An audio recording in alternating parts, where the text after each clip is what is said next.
Guys, it is Monday night, Coach Reed Live. So we got a special one today because a lot of things, something big went on today, in terms of talking about spring practice. But before we get into that, obviously I'm here with my guys, Brandon Clay, Smoke Dixon. Smoke has on the green for St. Patrick's Day today. I'm Jamaican, good brother. Now, I didn't know they had leprechauns in Jamaica. No, but we black, green, gold. We're the only country that don't have white in our flag. Just remember that. Stand firm. I'm just telling you, it's a fact. The only one. Search every other flag that you want to. Black, green, gold. So you wearing it? So it's not you're not doing it for St. Patrick's Day. You're doing it for Jamaica Day. Reed, listen. You know how you were born in Detroit, but you rep another area of the world? You would never hear me tell you that I am not 1,015 billion% Jamaican. I was born in Detroit, but I'm from St. Louis. 3-1-3. That's you. All good, baby. We already know that. We know that. So, guys, we got one today. Coach Prime threw something out there today. Ooh, I caught it. Reed, I caught it. Something. I caught it. He said in his interview today, in his first spring football press conference, he says he would like to scrimmage another team, NFL style, come in for 3 days, have 3 joint practices, followed by the spring ball scrimmage. Smoke, I'm gonna start with you. What do you think of that? Reed, listen. If I told you I love it, I gotta find a new word. I think it makes perfect sense. Reed, the college game is the only one that does not have somewhat of a preseason format or a game before your regular season, a warm-up game. In high school, jamborees. NFL, you have 3 preseason games now. College is the only one that you go from spring, fall, games that count. So you never see what your team looks like against another team. But what Coach Prime said today makes complete sense. And I can make it a little bit more sense for him if he breaks it down, a little bit more cleaner for me. And if he gets this cleared up by the NCAA. You know how everyone's always talking about, the P4 schools are playing against the FCS level schools? I think if you play against an FCS level school within your state, so let's go to the great state of Alabama. Let's say if Alabama would scrimmage against Sam Shade up there at Alabama A&M, bring them down, not a lot of cost because you're only driving down. Make sure that you can take care of the hotel and all the other practice facilities within that. Give them a place so they can watch film and evaluate and get their players back and mended. But how good of a recruiting ground would that be for those kids to play against a P4 level school, but also give you a chance to evaluate yourselves and evaluators like yourself, myself, and B. Clay to go in there and look at your team playing against somebody else other than yourself. And then when you go into NIL space, Reed, and you go into the transfer portal space, everyone's always going to say, well, I didn't get a fair chance. Well, we're going to give you a fair chance. For the kids that's trying to level up, give you a shot against the upper level competition. And for the number 4s or 3s on your team that think that they are the top players, now you go against an FCS school, which now Sam Shea can say, hey, listen, Kalen DeBoer, your right tackle, that's a 4th team tackle, might be number 1 for me. But I don't have to go through PFF to evaluate them. I can do that within the joint practice. And I'm not trying to poach your players, but we're being actual and being real with these kids and saying, this is where you are. Coaches embrace that and say, we can't keep our best players if we're at the FCS program. I'm going to audition you every single year to the big brothers down the road. I think what Coach Prime is saying makes complete sense. You go crazy on the tube. ESPN would buy it. Every network should buy it. And you're giving the fans something to watch other than a quick whistle, 2-hand tag spring game. B, what you think on the spring ball conversation? You know what, Smoke? I want to take your idea, but I want to combine it with Carl's post that he talked about with Belichick. I'm actually in favor of doing both. I think a spring game, obviously the timing of yours in theory would be better served in the spring, so kids potentially could transfer. But I think that that's harmful to what you're talking about. If it's Arkansas State, I don't want to take my kid there in April and lose them. I need him to play the season with me. So I think doing that before the season, that becomes the preseason version of this, right? The fall camp version of this, so to speak, where you can go with Belichick and Dion in the spring. Those, in theory, you're not going to lose guys to each other. The portal window's closed. You kind of operate and get that done. Big boy versus big boy in the spring. Get a look at your guys, have a feel for your ones and twos. And then when you get to training camp, and then they say the dog days of summer, Smoke, you talked about Saban, I think it was a couple episodes ago, and how hot it was outside. And y'all are running and just, all the different things that happen during the summer. I think that's a good time to bring in different faces preseason, but you bring in, a cut below you, get great reps in, and maybe give some guys that are battling for some comp spots a chance to separate themselves over maybe a 2-day period. Your ones don't have to get as many reps, some live reps, but not as many. Jeremiah Smith for Ohio State, for example, doesn't need a ton of live reps against a one from Ohio. Right. But your twos and your threes and your fours now, you get really good reps against their ones. And now, to your point, you're giving everybody an opportunity to come in, evaluate guys, play their way up, live reps. I think that you could take both models and combine them together, one in spring, one in early or late summer, early fall. And now you've got a complete thought process here. The thing, when I look at it, I think one thing we're not considering is because of the portal and because of the way that kids transfer, we don't have many teams that have 3s and 4s anymore. Everybody just has 1s and 2s now. So it's a depth problem. I've talked to several coaches in the last month. They're having trouble dressing enough guys for spring practice and getting valuable reps and getting good reps. So if you bring another team in, that gives you a real opportunity to do good on good, right? 1s versus 1s from Colorado and North Carolina, 2s versus 2s, because after you get past the 2s, there's no more 3s and 4s. Those guys aren't there anymore. Those teams aren't stacked like that anymore from a depth standpoint. So just from a quality of practice, there's a lot of teams right now going into spring ball that aren't going to have quality practices because you don't have good on good. And you are right, Brandon. If you got a kid like Jeremiah Smith, he's not getting a lot of full reps anyway because you don't need to really see much out of him in the spring. But go ahead, Smoke.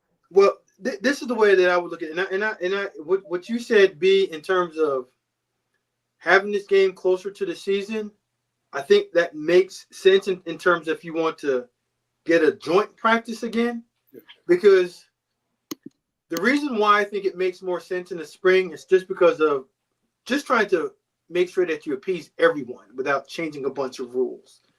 And you have that spring window. And as an evaluator, general manager, I'd want to know what my 2s look like, Reed, or my 2Bs or 3s, whatever you want to call them. I want to see what they look like against true competition. I don't want to wait until the summertime to figure that out. I want to be able to make that adjustment in the portal in the spring, if need be, and get my team set, but also give the players that I've had that conversation with in my office saying, hey, listen, I have to see what you can do against real good competition because I haven't seen you play in 3 years or 2 years.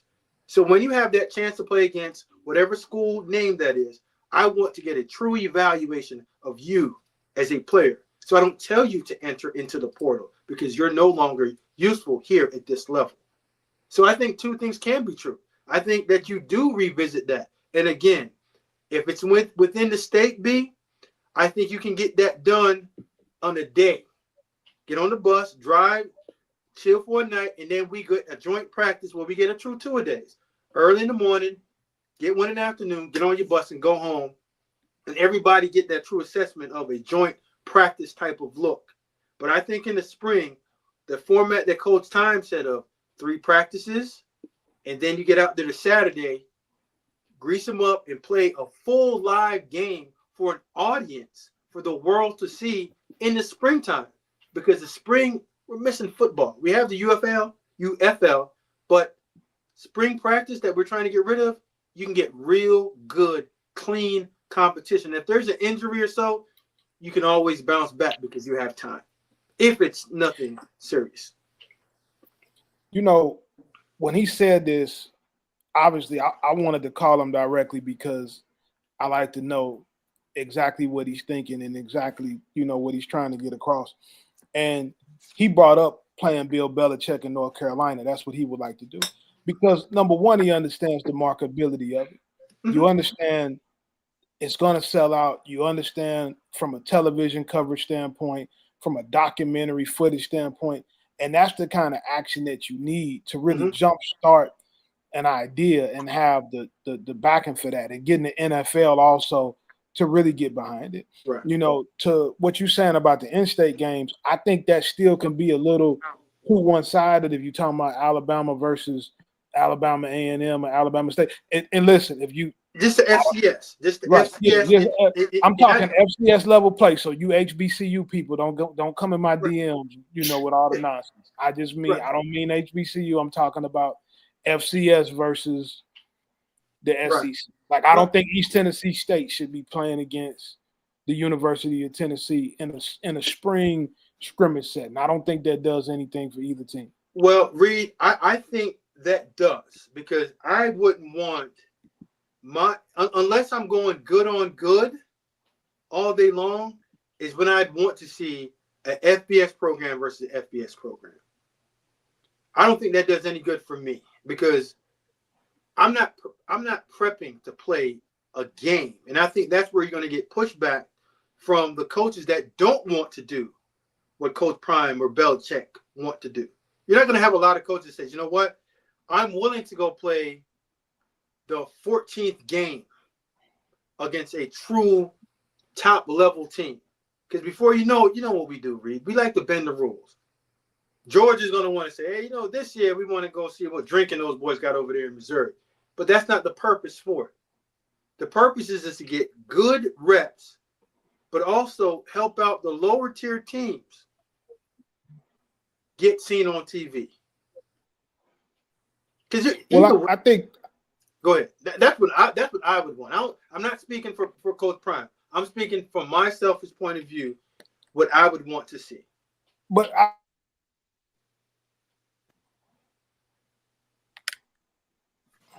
I think you froze up, Reed. Say that again. I think the big thing though is I think you can mitigate some of that. Number one, you don't play a team that's on your schedule in the future. You don't play a conference team. You don't play a team that's in your schedule maybe for the next 3 to 4 years. Mm-hmm. And what you say from a transfer portal standpoint, if you play, there can be no players transferring to the school that you just participated with. Rules, I think you got. I mean, you gotta have rules. You gotta have rules. But Reed, you and I both know that the players that we want in a Moneyball standpoint, because we've seen what the SEC's done in basketball. That's how they've hit. They've gone to the lower tier schools, get their best players, adapt them into your culture, and get them to play at a high level in the older version of what you want is good play. I just don't know if I am one of the top coaches, if I'm Dabo Swinney, if I'm going to sign off on playing against SC in a spring or preseason game. I wouldn't want to do that. Well, here's my thing. If you Dabo and you don't want to do that, you don't have to. Yeah, I'd play against Furman though. Yeah, I mean, if you're Dabo Swinney, whoever you are, and it's not about Dabo, if you don't have to play. But if Coach Prime and Coach Belichick, if they want to do it, they should be allowed to do it, in my opinion. Yeah, I can see that. We just have. I think we have what we want. I just think we're both going at it in different ways. But like B said, two things can be true.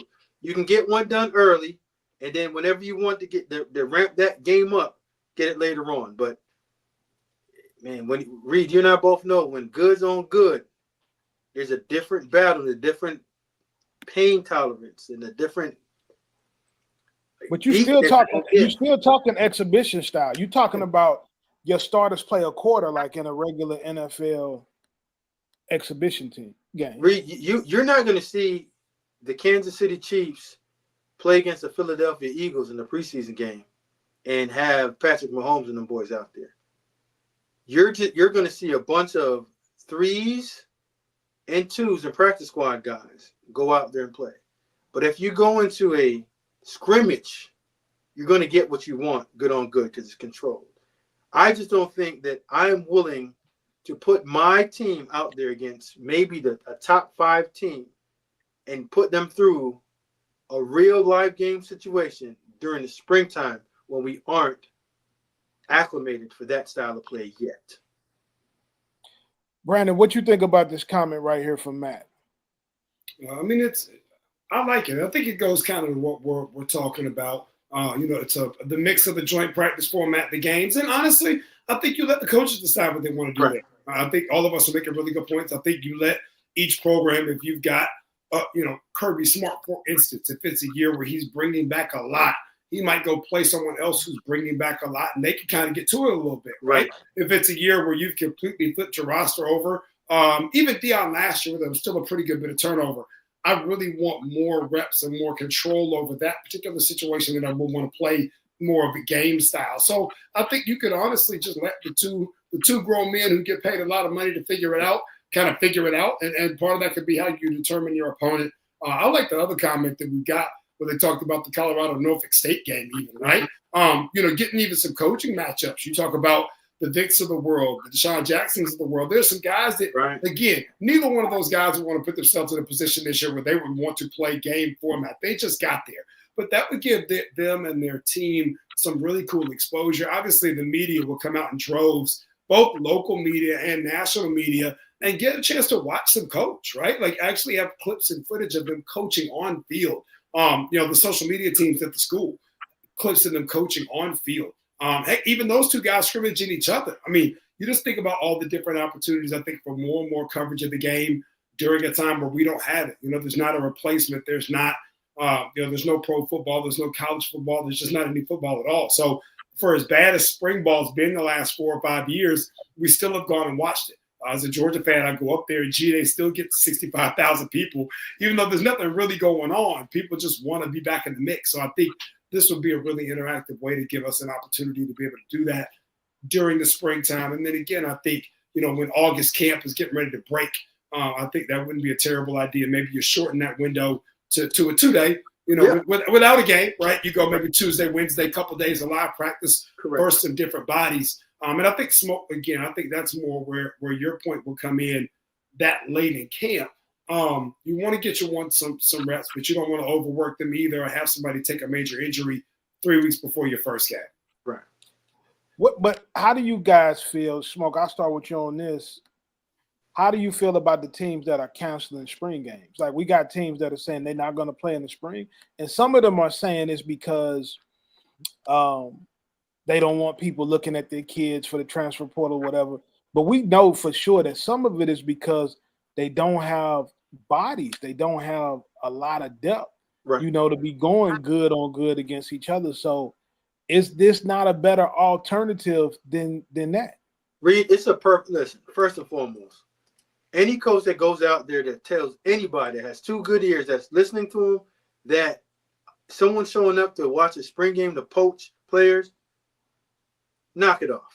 Nasty work. Anybody doing that. You got PFF, and if I really want your players and you have enough money, you can do whatever you want to do. So that's not the reason. But I think the reason what you're saying, Reed, is the live bodies, the actual physical bodies that you have in there to go good on good in 3 spot. Have team 1, team 2, and team 3, because most teams are set up like that now, facility-wise, with 3 fields, so you can get as many reps as you possibly can. But when you have this model set up and it's controlled scrimmage situation, if it's situational football, great. I think you can get that done. And the only reason why I say within state is because there's the operational side in me of just saying how you can get that done easier, more cost efficient to everybody. Because all I really want, Reed, is good work. ESPN is going to put on any game as long as you can sell it with players. You just got to have players in order to sell it to any network. But what we want out of it, the talent evaluation standpoint, is to make sure that we get the best team and get it right for ourselves. And as coaches on your side, you want to see how are your players developing in a real live game simulated situation so you can evaluate them and put them in the rank and place and depth chart where you need to put them in. Joint practices would also be better for guys that are trying to get drafted, so NFL scouts can come actually watch them compete against other guys in joint practice. This is an NFL format. This is what the National Football League does during the exhibition season. Right. They have joint practices and then they play a preseason game.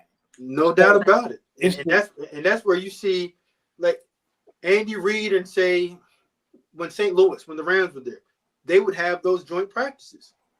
And they would say, you know what? These are the situations that I want to see you put us in. Let's go a zero blitz read. You're not going to hit the quarterback. And I think that's where you have to make the rule of here are the players that are off limits. If they have a jersey on that's this color, listen, tag them off. And just understand that. It's going to get chippy at some point. But that's where I say you can control the situation. And that's why I'm okay with the game format, but you're not going to have Shador and Travis play of last year with Coach Prime. You're going to see those backup guys play in that position and play it out. So, yes, you'll see them, ESPN, and you can help in the rev share with all that. But really, I want to see what my twos and the guys that I need to run off are going to look like. And give them a fair – like, Reed, you know, how many times have we come on the show and we talked about players not knowing where they stand or coaches not being able to evaluate because they haven't played in 3 years? I would rather have played in a game against college athletes, especially – let me see where I stack at. And that's why I say if you go – because they're trying to take the FCS program out of the FBS program schedule and have it just conference games. And I think that's where you mess it up. Because I every now and then you need a little brother to go play big brother to figure out exactly where you're at. And I think if you give guys an opportunity, you always said it, you'll figure out what level you're on. If you ain't dominating playing against the FCS dude, hey, Slim, that's the level that you need to be at.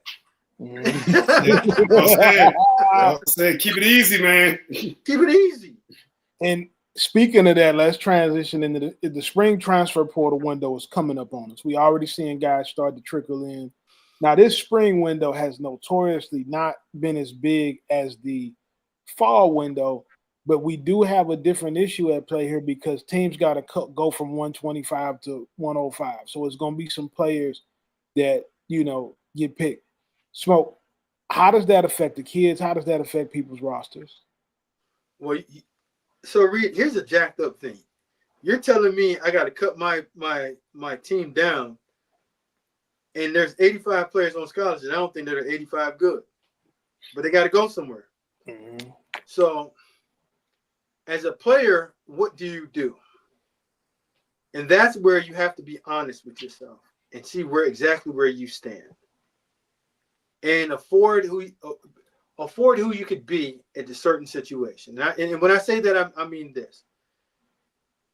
The spring transfer portal window is probably the best one for the players because you have the most amount of time after the season to see what the signees look like in terms of the early enrollees and see what you look like going through, either if you have a new coach, a new coordinator, to see exactly where you sit at. So you can come out now, you can make a proper decision on where you're going to play.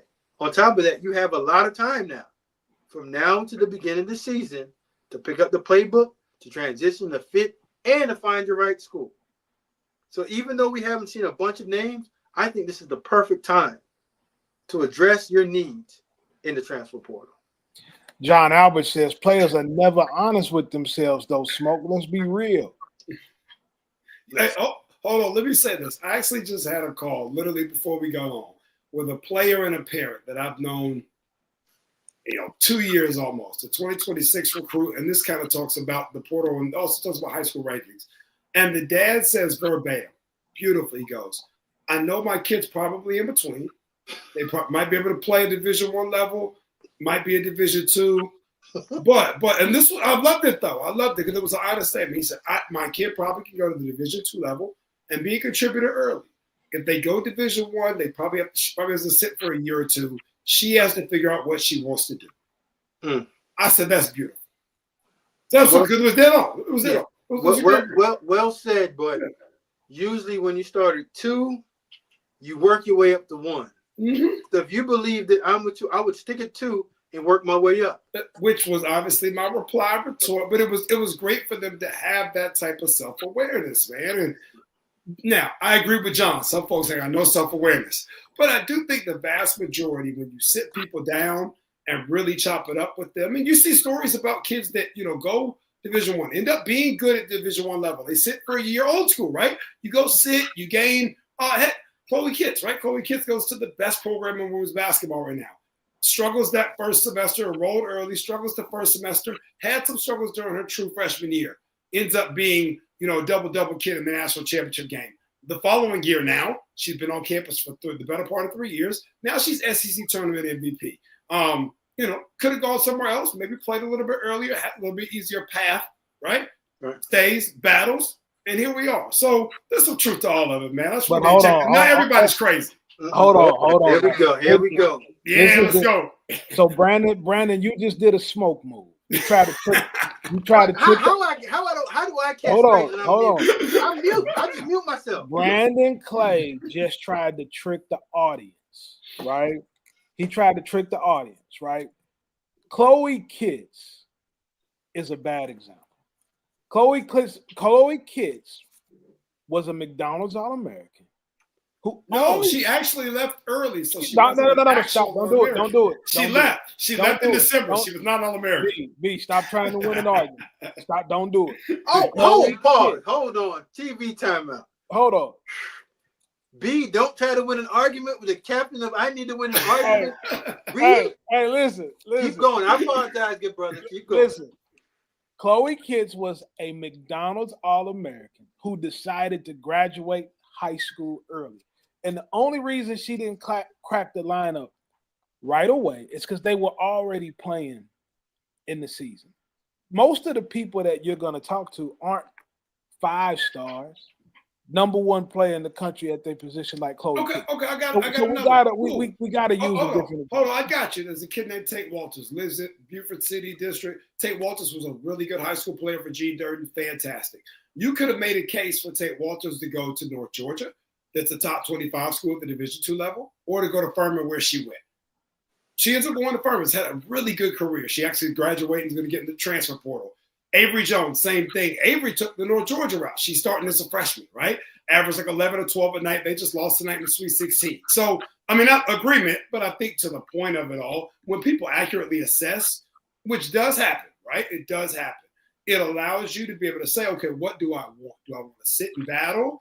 Or do I want to go somewhere where maybe I can play right away and have a clear path to playing time? And either way is okay. I think that's the crux of the conversation, is that either way is cool. You just have to figure out and be honest with yourself, knowing if I take this scholarship to go to ETSU, I might have to sit for a year. I might have to gain 15 or 20 more pounds. I'm not there just yet.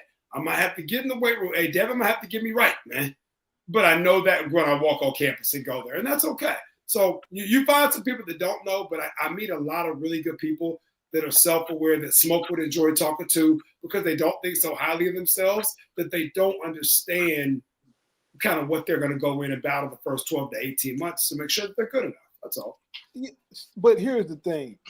You're gonna meet a couple people that can be self-aware, but John is right in what he said in the comments.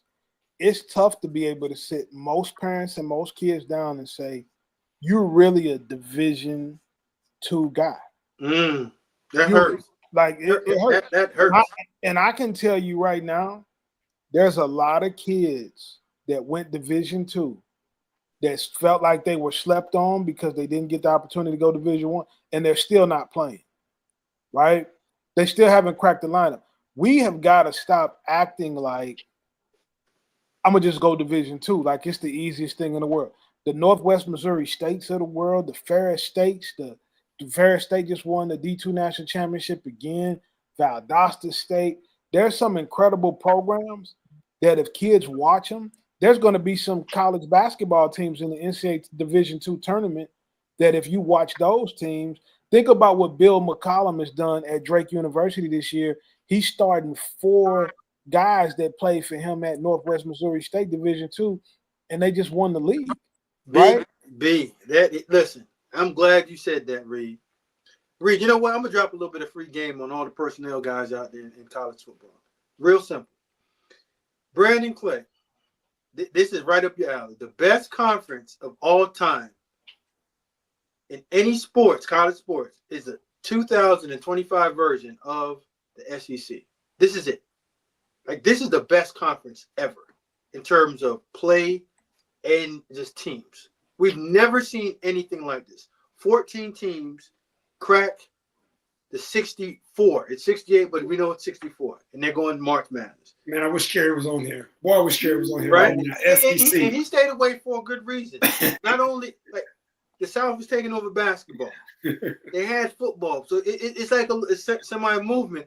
But what I'm saying is the basketball roster construction model is Moneyball. But it's Moneyball with analytics and understanding players, not rankings, not hype, but proven older players. I want to say Auburn's team this year was the average age was either 23 or 24. They were as old as the Oklahoma City Thunder. But what Coach Pearl did was get the best of the low-tier guys to come up and play. You saw Bama, Nate Oates does that. Tennessee's done that. And just look around the SEC. You just see that in basketball. That can happen in football, guys. And if you do it the right way, that's how you build a championship team. The team that won it this year was an older version of a semi-pro team, the Ohio State Buckeyes. Older teams win, especially in this era, in the transfer portal era, Reed. Young teams, no bueno. Older teams. So you have to be able to go out, evaluate, use that salary cap to your advantage, pay the right players that fit your team with the right skill set and get it done. One offensive lineman ain't going to do it. One receiver ain't going to do it.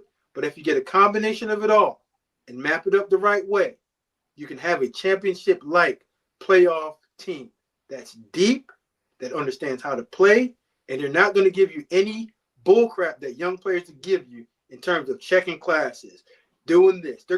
Their job is going to play football, not you chasing them around, making sure that they want to play football. You know, you mentioned, you touched on something. You talked about evaluations. Mm-hmm. Evaluations and rankings are not the same thing. No. It's not the same thing. So how important is it to evaluate the right guys that can play in your program? Ultra important. We could read, and I'm going to drop a little bit more gem on y'all. It's really getting a historical report on each player. When I mean historical report, like, Clay, who's a young lady or name that you used a couple of minutes ago in basketball? Oh, Chloe Kitts. Just say Chloe Kitts, okay? Say Chloe Kitts didn't leave early, but she's skilled, and she goes to a lower level, and we'll make up a school, Carl Reed University, and we know in 2 years we're going to lose Brandon Clay to the draft. We paid you enough to stick around for 2 years. We have that agreement. You ain't going nowhere. But we know we have Kitts in the bag. Now it's on me and my personnel department to start a historical report from her freshman year on to see if she develops and grows into the player that we believe that can replace Brandon Clay. When you leave, that person steps in, and all we're doing is keeping the train going. But if you're going off of rankings and potential in a market where you're paying, what's happening is you're going to miss, because you and I are going to assume maybe they can. I think, no, we have to know if we're paying. We got to know. High school is a good guess in development and all, yeah, fine. But when you're going to finalizing your team to make a run to get into the playoffs, veteran play, proven play, production pay gets paid, not ranking pay. And there's a lot of guys that are tweener recruits, that are borderline recruits, that would help themselves tremendously by starting off a level below where they feel like they should play and playing. Because if you go and you don't play anyway, they're going to run you off anyway. And the trip back down is much harder than the trip up. Hard to come up. Let me ask you a question, Reed. When you left high school and went to Austin P, you were a darn good football player. Mm-hmm. But you got better by doing what? By playing. By playing. By playing. I Yeah. got better by playing. If you don't play and you're going against good competition, and that's why when we first started conversation was competition good on good. Iron sharpen iron. You get better so you can really evaluate who you are. Because if I was at Austin P and I'm the 3 technique and I'm going against you every day, Reed, if I study you long enough, I know exactly when you're going to pull. I know exactly when they say 38, 38, 38. You're running duo block on me. So I'm cheating it right now. You see what I'm saying? And that's not to, oh, you're not practicing. No, I'm practicing. I'm using my intelligence against you. Don't say it then, idiot. I know what 38 means. But when you're playing against others and you're just playing in real games that mean something to you, the level of intensity goes up. Your ability to play goes up. And once you start playing, it's like everything else, calluses. You're just building and building and building and building. And everyone's not going to the pros. I tell personnel guys every time, everyone's not going to the pros. Yes, you'd want a prototype of player, but if he's darn good and you need 3 interior linemen that don't have NFL skill set that's going to get them drafted in the first 3 rounds, and they can go in the 5th or 6th, but 5th or 6th in the SEC might mean you're in the top 4 and you're going into the playoffs and you win the national championship with those guys in front of you with 2 tackles that are NFL players and your quarterback is an NFL guy. But your job is to build the best team, not build the best NFL drafted team, the best team for your head coach in order for everybody in that building to get sized up on ring day and get extensions in your contract. And a lot of people don't understand that team building, roster building, and rankings is totally different. How do guys fit in the piece of the puzzle? I was talking to some college coaches this weekend. You might rank a guy and you classifying him as an edge, but what does that even really mean? Are we talking about a 3-4 jack? Are you talking about a 4-down 5 tech? Like, what are you saying? We talking about a bandit? What are we saying when we talk about an edge? Or are we talking about your team already has 3 defensive ends that can play the run damn good, but you don't have anyone that can come off the edge and make that quarterback's hair on the back of his neck stand up and make sure you keep that coordinator up to see how we're going to block this edge. He can't play the run for hell, but he's a designated pass rusher that comes in on 3rd downs only to get after your passer. Mm-hmm. But that might be the final piece that you have to go get from West Alabama. And that kid may be ranked the 9th best DN, not the 3rd. But you have to be able to but you have to evaluate that he's the guy that you need for what you're missing. And that's what team building is. And it's no knock on guys that rank players because they're not building teams. So it's a different skill set. It's why when you a director of player personnel, when you're the director recruiting the GM, you can't just sit and look at rankings all day and say, well, I'm going to take this guy because he's ranked here. Like, you got to evaluate. And then you got to know the coaches on your staff, because the coaches, if they don't like certain traits, if guys are missing certain things, they won't play them. They won't coach them. Yeah, right. They'll say, well, this guy don't got, what guy would you need? So you got to be able to help in that capacity as well. It's really putting together a nice puzzle if you are calling yourself an architect of building a team. Anybody go out there and throw a bunch of lumber out there and slap some drywall on something and think it's a room. But if you're getting and putting together a good structure that you want to last for a long time, and you still can do that, you just have to understand what your coach is looking for and build that team through your coach's eyes. That's why you see Kalen DeBoer takes Courtney wherever he goes. Because if you say, Courtney, I want Michael Penn, got it. I want Roma Dunjic, got it. I talked to Courtney last night. We talked for about an hour, and I'm not going to say in detail about. We were talking about offensive linemen and linebackers. We go from position to position. I'm not going to tell you here. I'm not going to tell the world what he's looking for. His critical factors and everything. But there's such a science to making sure that you get the right guys and the right fit for your program. Right. Brandon is a guy that evaluates basketball players. And you're starting to see basketball teams also go to the general manager model at the college level. Is roster building turning into the same way on the basketball side? Absolutely. You got to go back. It's been like this, though. This isn't new. You go back to the old school Boston Celtics, right? Danny Ainge and Dennis Johnson were not the same. Robert Parrish, Chief, was not the same as Larry Bird, who was not the same as McHale, right? Like, the Pistons, either iteration, right? The Isaiah Thomas Pistons or the Rip Hamilton Pistons. Right. You look at how different Rasheed, Rip, Chauncey Billups, Ben Wallace. You couldn't have got a more diverse group of people, but Isaiah and Joe Dumars were nothing alike, right? Like, good teams at all levels across sports have done this forever.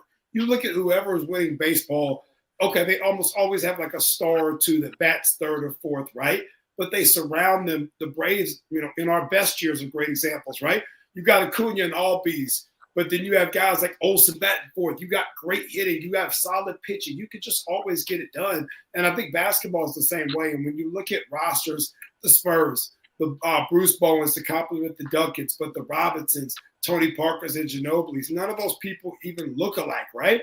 And you're seeing, I think, when you talk about rosters, women's basketball, men's basketball, collegiate, Bruce Pearl obviously has done a really good job this year.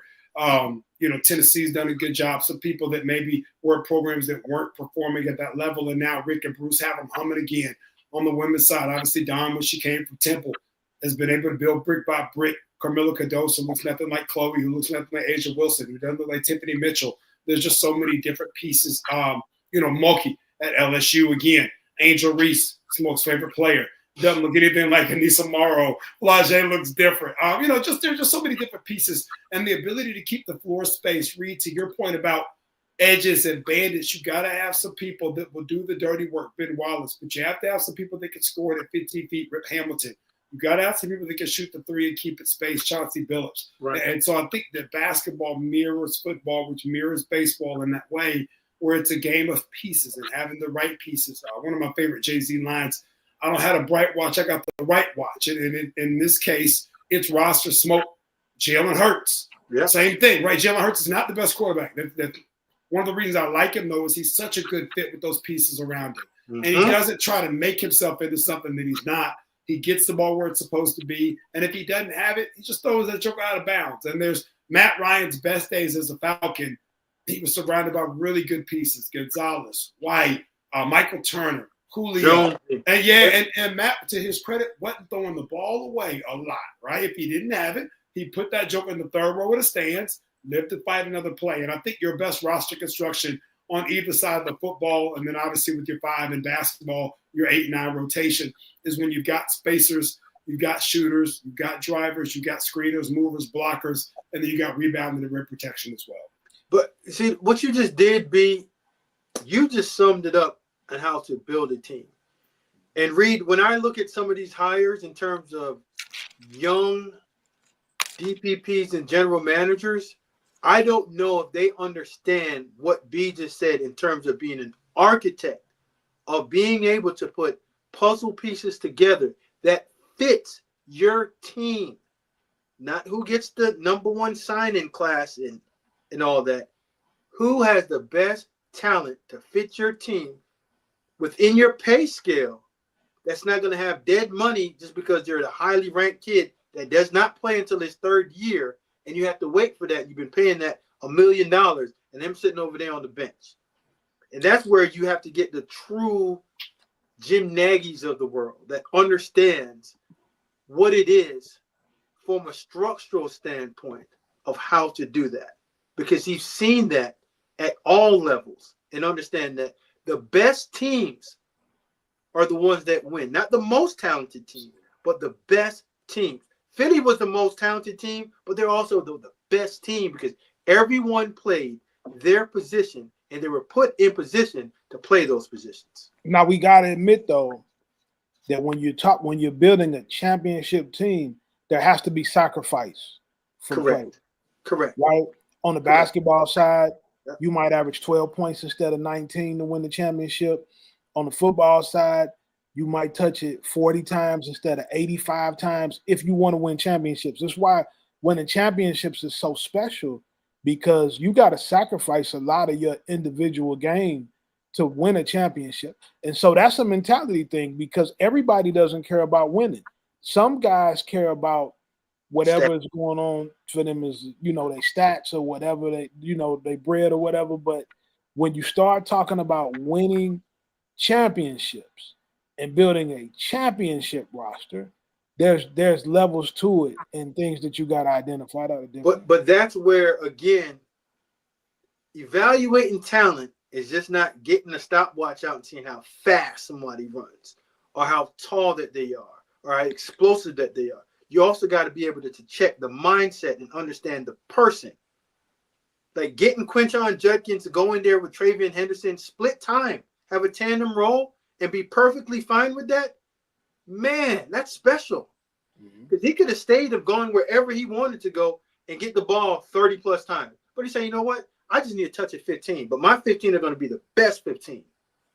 Emeka Ibuka could have said the same thing to Carnell Tate. Carnell Tate could leave Ohio State and be the number one on 85% of teams in the United States.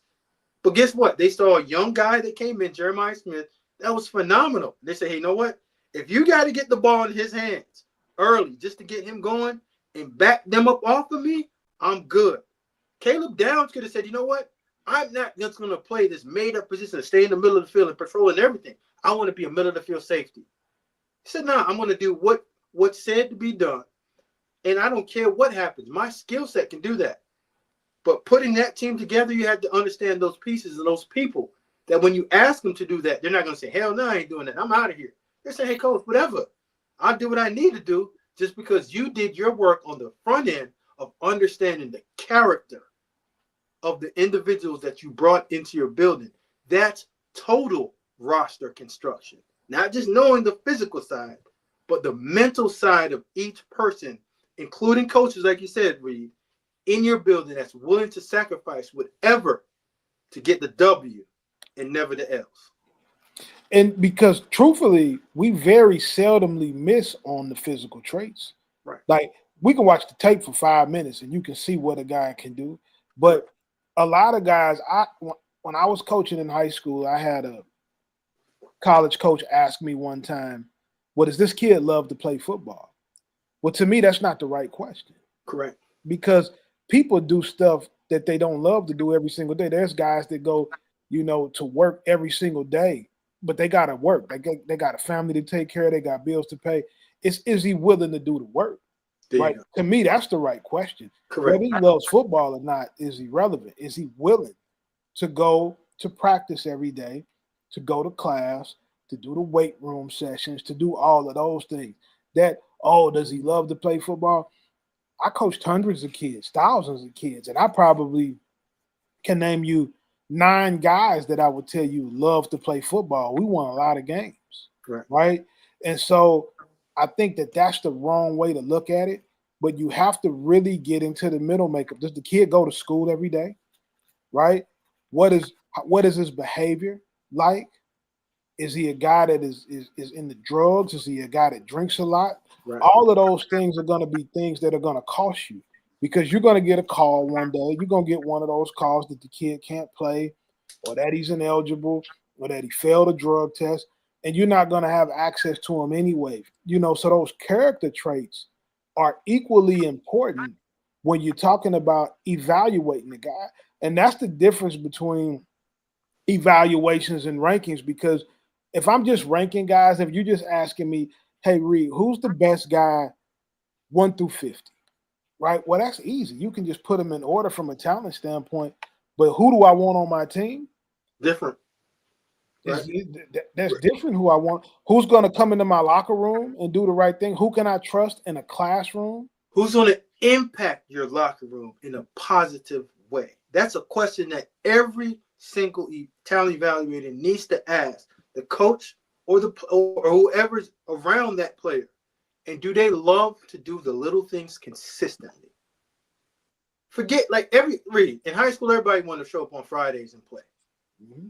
But how many kids wanted to show up in the summertime when it was 110 degrees out there and lift rusty weights, put it on you remember you had the white t-shirt come out of here, they brown? Yeah. Just because you just lift those rusty weights? And they enjoyed that process of it. In college, are they showing up all the time, on time, willing and ready to be at their best, because their best is required, because the person next to them needs that from them?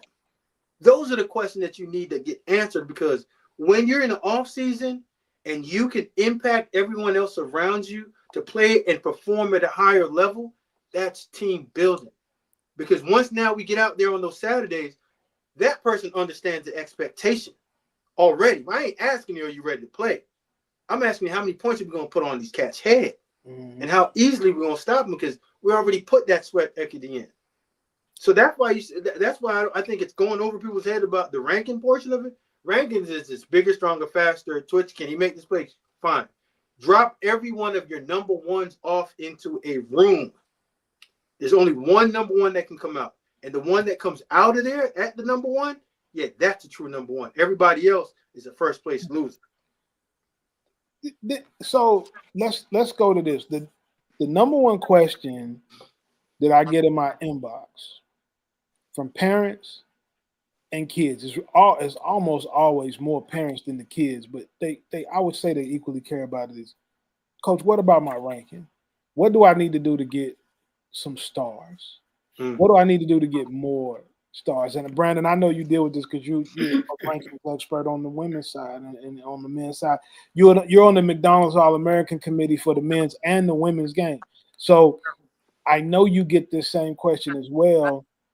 And I don't think that people have a real concept for what really makes you a 5-star, or how the rankings process works in itself. They think that if you give them, hey, if I throw you a couple stars, they think that's going to make college coaches start offering them, and that's just not true. The bad ones do, Reed.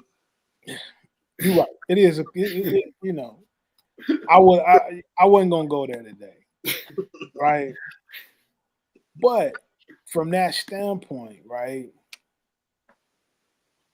When players hit you with that B, what are you saying to them? It's a 2-part answer. I'm gonna start the first part about the 5-star answer. Smoke and I had a great conversation off the air on the phone the other day, and what I said to him, I think in a perfect world for me, just for me as an evaluator, and this would be in any sport. You guys know I just consume sports, right? So even if I'm watching Buford High School football down the block on a Friday night, right?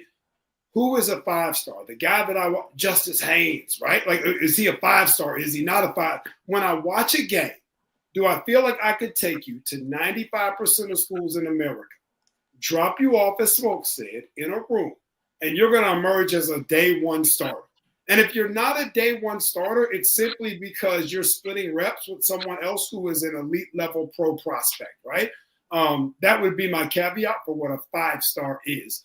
I'm not thinking about pro projection. I think that's too hard. I think 3 years in football, 4 years in women's basketball, obviously a single year in men's basketball, there's kind of an asterisk there, right? That is the one place I still wouldn't necessarily want to rank that way, but that's the one place where I could see it, because you're only 12 months away potentially from Cooper Flag, for instance, right? If I'm, Eric Boston, who's done a good job for a long time, Evan Daniels, who's, now in the coaching agent space. If I'm ranking someone in June, by that following March, they could be leaving and going to the NBA. Okay, cool. I get that. That's pretty close. 3 or 4 years is a long time to try to be right on something that historically you're just not going to be right on. The percentages just don't add up, especially in football. You're much closer in basketball when you look at the NBA All-Star game, the WNBA All-Star game, and where those people were ranked, the star rankings of those people in those games. Those are historically over 50%. You're pushing 62 to upwards of 75, 80% in terms of people who were 5-stars who were playing in those games on an annual basis. Much, much closer to being right there. Football, no. I don't know why you even try to do that. I would exercise that as something where you say, is this guy going to be a starter day one at 95% of the schools in the country? If so, that's a 5-star. We feel pretty good about it. Stamp. Keep Luther Burden, right?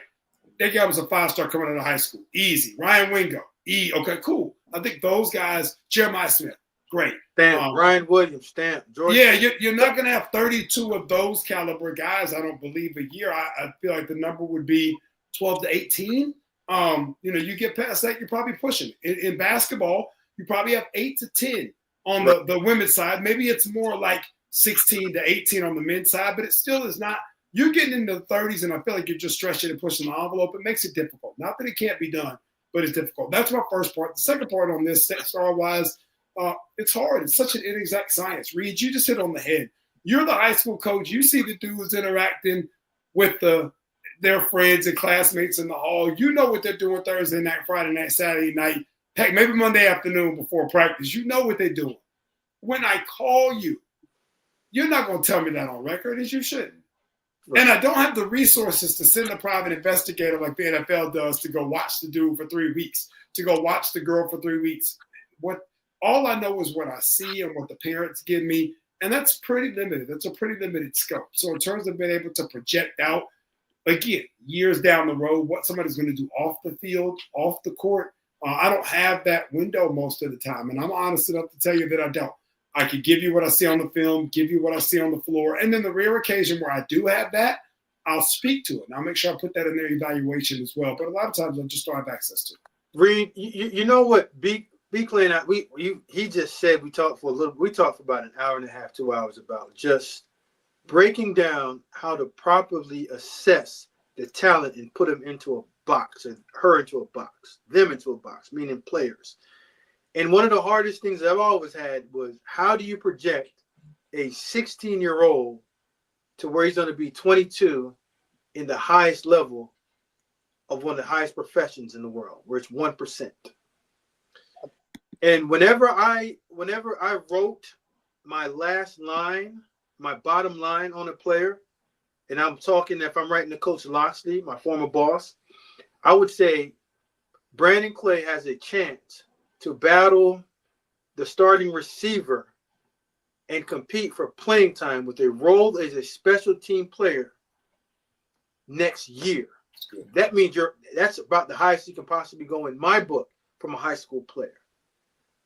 I think I'm a pretty decent evaluator, and it's tough for me to just offhand, just watching you play on tape and even being around you for a little while, live, to say that you're going to be an NFL player, because there are too many variables, especially for football players. Basketball players, you said those variables, once you hit that growth spurt, you get that grown man strength, the grown woman strength on you, and now it's just refining your skill set towards the professional game, which is easier in basketball. But in football, you got your strength level got to go up. Your mental capacity has to go up. You have to do little things so consistent that it becomes a part of who you are on a daily basis. Because if you miss so many practice reps, that crushes your overall development as a player. So now, instead of going into the draft as a redshirt sophomore, you got to sit out a year. Now you're junior. And the next crowd is coming that's now on top of you and pushing you down. So my best thing is I've always projected them for the next level up.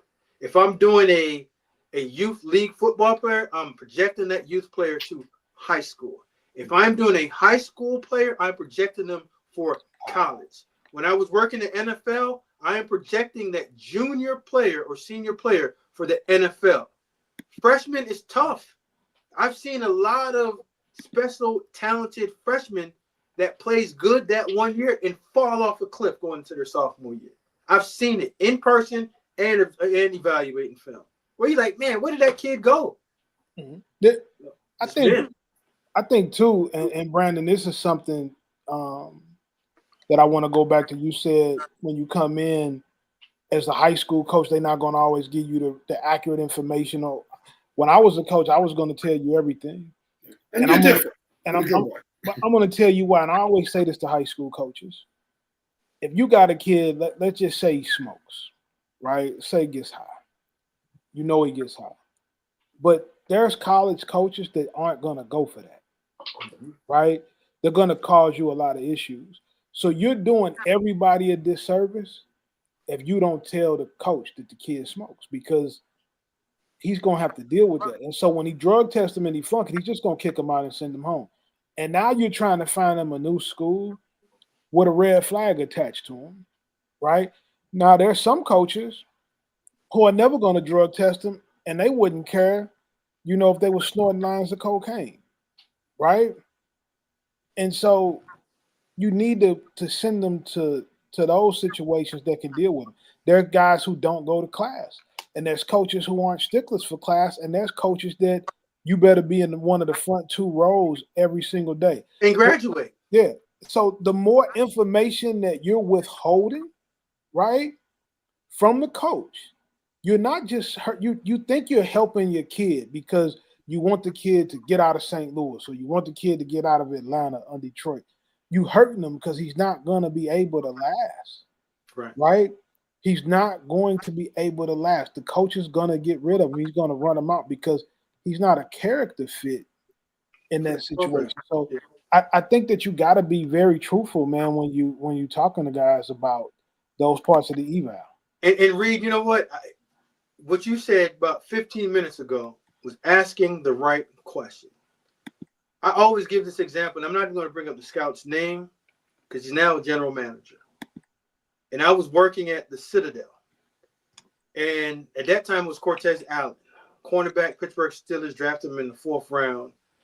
And, I knew the guy came in, and I'm willing to tell him, if you ask me the right question, Reed, just like you said, I'm going to give you the answer that you asked. But I'm never going to sell out any of my players and give any information that you didn't ask. It's your job to ask me the question. If you're the scout or you're the talent evaluator, ask me the question that you want answered. It's not my job to sit here and write down on a piece of paper, say, here you go, and this is all I know about the kid. No. But the scout came in, and I'm sitting there, and I said, okay, cool. What's going on? He starts telling me about the kid that I've coached for 2 years. So you know what I did, Reed? I just nodded my head and said, yep. Anything else? Said, nah, we good. I said, all right, cool. Years later, we see each other down the line. He's like, man, I'm glad we didn't take him where we were taking him because he don't really love football. Did you know that? Yeah, I knew that. Was he always like that? Yeah, he's always like that. Why didn't you tell me? You didn't ask me. And it's not my job to just sit there, and I want my kid to get drafted high as possible. Not my job to help you. My job is to be truthful and forthcoming to you as a professional. Because I'm not going to lie to you. But if you don't ask me the right question, that's on you, champ. Figure out how to do your job better, because I ain't going to do it for you. B, we got a viewer question for you right here specifically. Post game says, my daughters play basketball. Do they have to play AAU to get noticed? No, but it helps. It helps. Smoke, I'm taking this term. I'm going to start using it. Good on good. I think club basketball, the way it's designed, as someone who runs a club program, right? It allows an opportunity for someone who's good to play good on good. And the more, and not just me, recruiting exposure is great, right? But just the growth in your game when you get to play good on good. It's hard in the geographic area to find if your kid's pretty good. And good on good doesn't have to be, Maya Moore, right? Brittany Griner, Diana Taurasi, Caitlin Clark. It doesn't have to be that. But you want the chance iron sharpens iron, right? You want those opportunities for yourself. You want those opportunities for your kid. So I think that club basketball, and for all of the air quote, buzz around 7-on-7 in either direction, it's just another opportunity to go good on good, man. You say what you want about it, but it's another opportunity to put some cleats on and go out there and do your thing. And so I like all those opportunities. Not that you should play all the time, but I don't think that any opportunity to go good on good can ever hurt you. And then obviously when done in the proper context with structure, it's going to be helpful, man. So yeah, I definitely would recommend it for the good on good, even more than the exposure. But as someone who's watched those opportunities turn into scholarships for young men, for young women for 23 years, I would never argue that part of it either. And Reed, you and I harp on this all the time. And it's just the same thing in a camp setting. Majority of the time when you go to camp, and it says elite camp, that means the best players in that area, whoever you wanted to come in. I've set it up where my best players are coming on that day. And I'm telling you, the best ones are coming. And I'm going to separate you and put you in a group, the best on the best. And if I see you resist and you run away from the ability to compete against the best that's at that camp, you're telling me everything that I need to know without you saying a word. And I don't care what a coach says, well, he don't need to do this. Well, coach, I think you're setting a bad example for your player. Because whenever there's competition, there's a chance to compete. There's a level of play and a level of desire that goes up into an athlete's head that you can't teach. I don't care how many books that you get to read. You can't teach somebody who's just as good as I am or better, and I have to dig a little bit deeper and find another way how to defeat my opponent. That's a lesson only learned in the battlegrounds of competition. And the second that you unlock that, now that takes you to another level of player. Forget skill set, mental aspect. It always kind of blows me when guys don't want to compete. What do you want to play for? Right. Why are you even playing the game if every time it's time to compete, you know where to be found? Ducking. My leg hurt. Oh, I got a cramp. Reed, listen. I know you got to run, but No, I was a pretty decent conditioned athlete, but you know how you had them dudes with them lungs, like they can run all daggone day. I was a quick twitch guy. But my desire not to quit, I was ready to black out before you was going to sit there and just outrun me. Mm-hmm. But we all knew when we played at any level, there was one guy that was going to have a cramp, they asthma is acting up, or they need some water when it's time to get on that line. And typically those are the guys that when they go in the game, Reed, and they get beat, they're the ones that point the finger like, man, I ain't hear that check, Reed. You ain't tell me we're supposed to pick that mic coming. You're like, what? Mm-hmm. That's the same way you ducked out on me doing that going on win a workout. You chump. We got a couple of basketball topics people want Brandon to address real quick. Yes, sir. It's that time of year, man. March Madness. You know I love it, man. Brandon John Albert says, do you believe South Carolina and USC got played on being the number 1 and number 2 overall seed in the women's NCAA tournament? Okay. So this is what I think. It's interesting the way the 4 seeds played out. Let me start there, right? So you got 2 from what is now the Big Ten, UCLA, USC, right? Took the conference champion, obviously in UCLA. Fine. Okay, cool. Number 1. South Carolina, 2-1 over Texas, win the conference championship. Cool, number 2.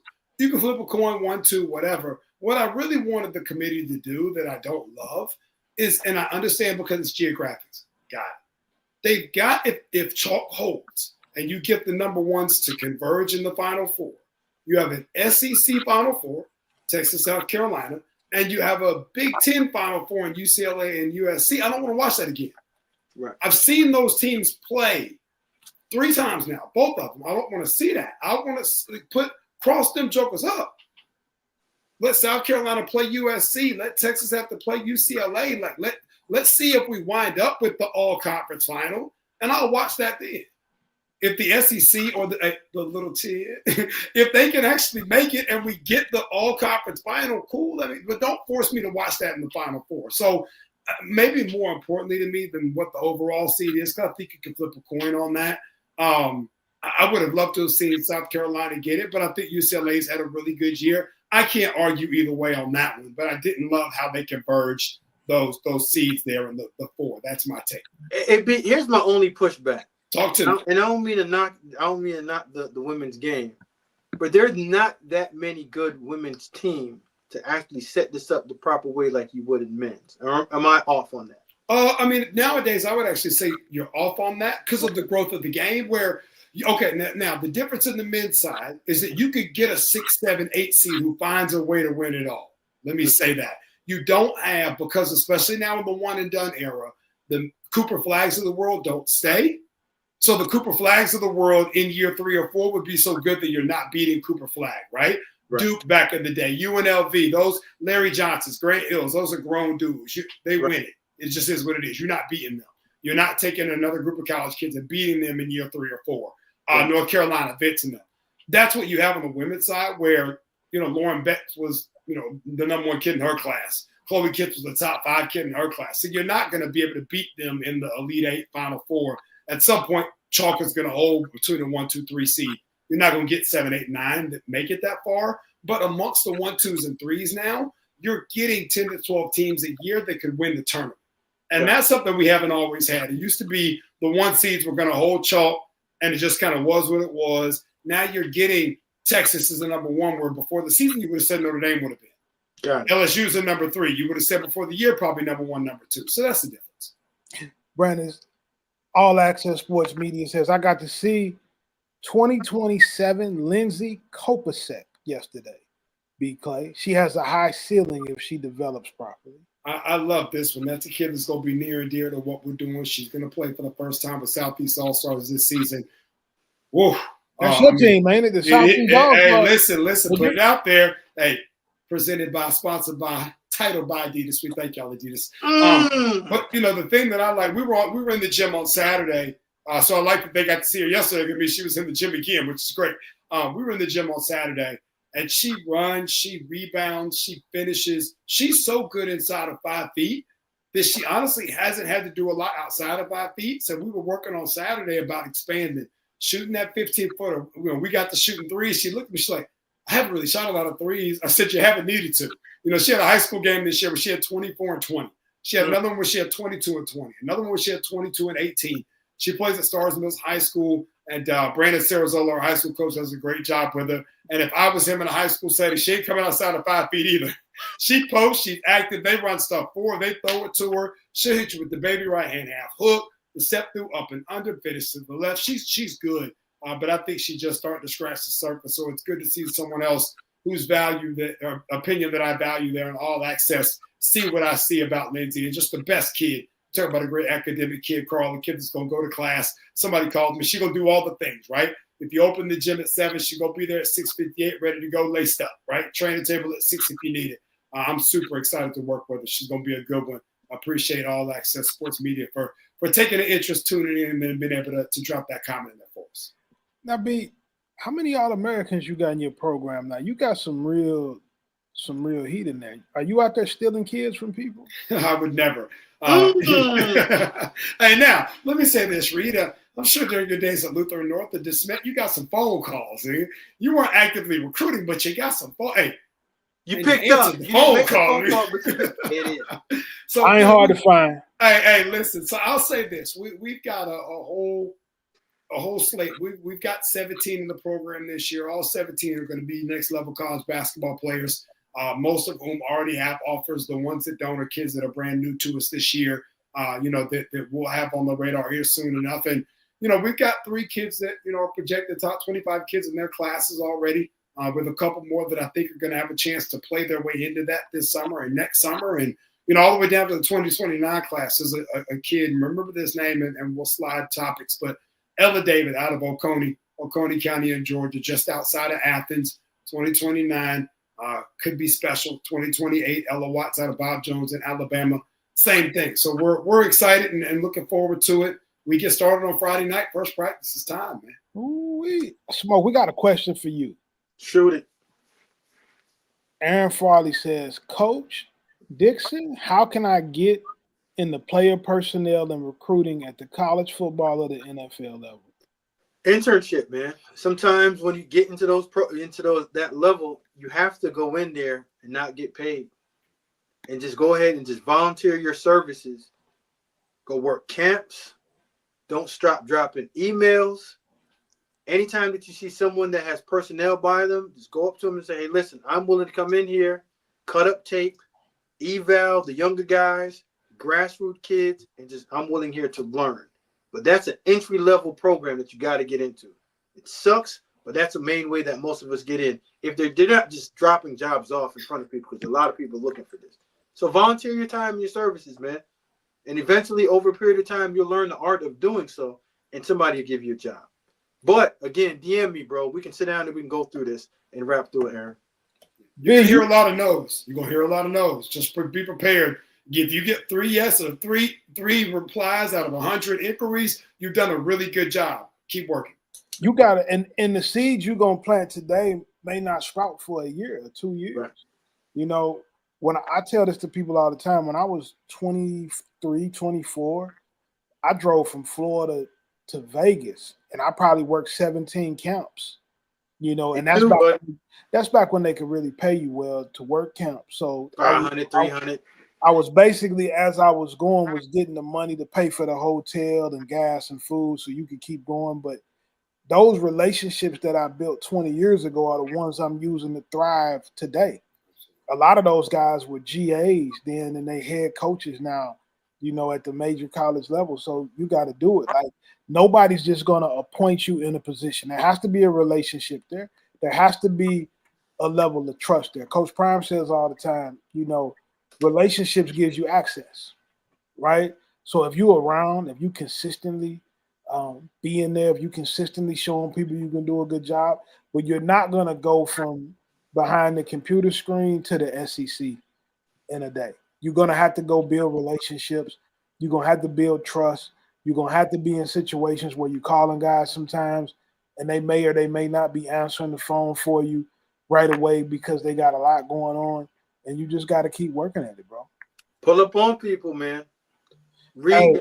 I made my first hire, Matt Cooper, back when I worked with Pep Hamilton as head coach of the DC Defenders when I did his DFO and general manager job for him. Matt Cooper was my first hire. We had Matt Cooper, I'm saying we, the Buffalo Bills, as our camp intern.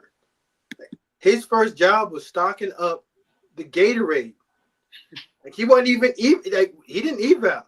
But at nighttime or early in the morning, Jim Monis would give him a few guys. Would say, you know what, Matt, I want you to write up all of the corners and give me your stack on them after you finish doing your internship with the with operations.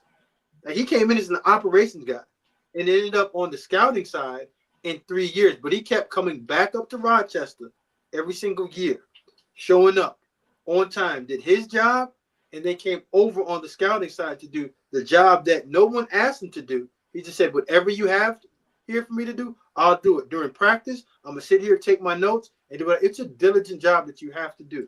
And if you think that you're going to make it, like you just said, Reed, and be the general manager, I'm 44.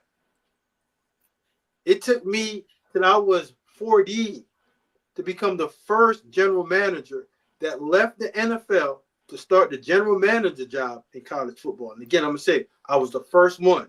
Nagy, Lombardi, and them other boys, yeah, they just tagging along. They're following suit. That smoke blazed the trail for them. I don't have to get flowers. You don't have to pay homage.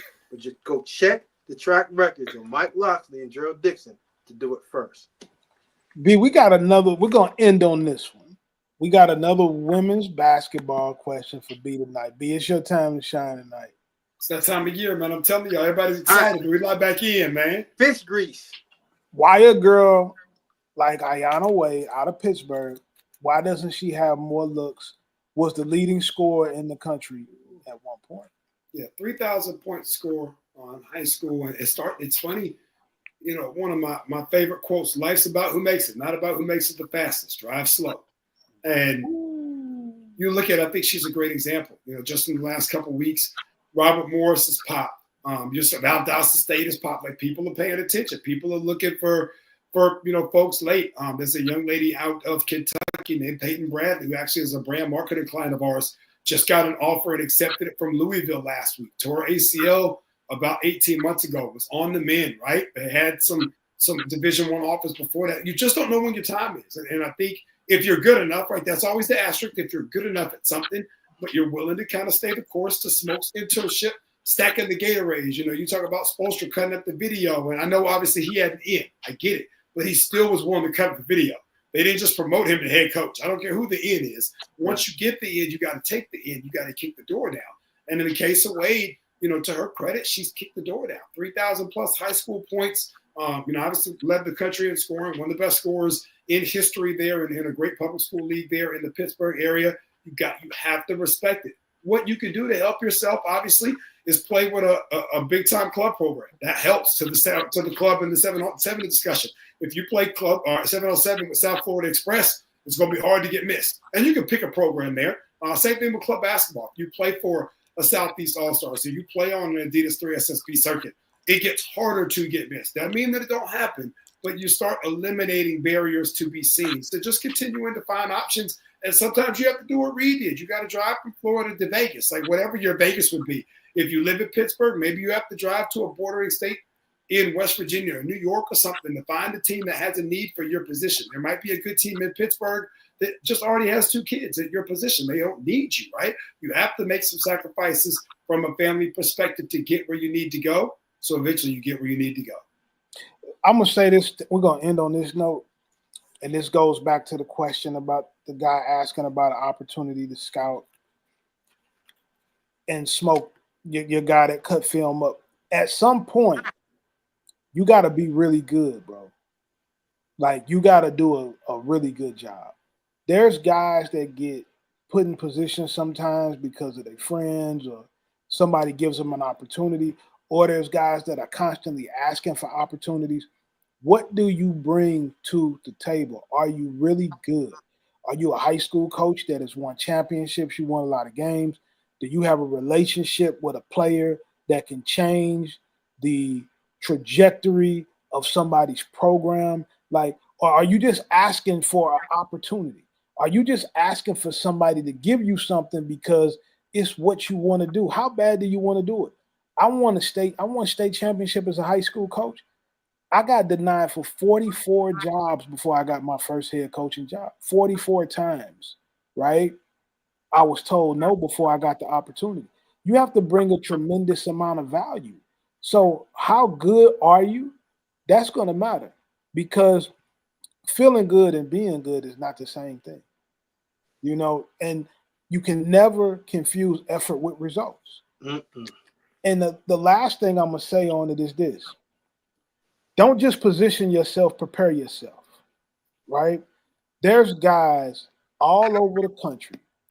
They network. They go to every clinic. They can tell you everything on the stat line, everything about what everybody's doing. But when you put them in the job and you put them in a room with kids, they can't do the job, right? They can't get the kids to play hard. They can't communicate well. They can't work with other people. They can't be a good teammate. They cause conflict in every situation. They cry when they don't get their way, right? And so don't just position yourself, prepare yourself for what that job really is, because when you go into that Division I room, you're going to get cussed out sometimes by the head coach. You're going to get cussed out sometimes by the boss, like who's ever in charge of it, right? But most guys want it to be conditioned to them. So are you even good enough to get the opportunity that you're asking for? And you got to be, you got to be on point about it all the time. And you got to always remember to be on top of it, and don't start a bunch of, BS, because when the shit gets bigger than the cat, they're getting rid of the cat. Mm. We're going to end on that. See you guys next week. Just like that.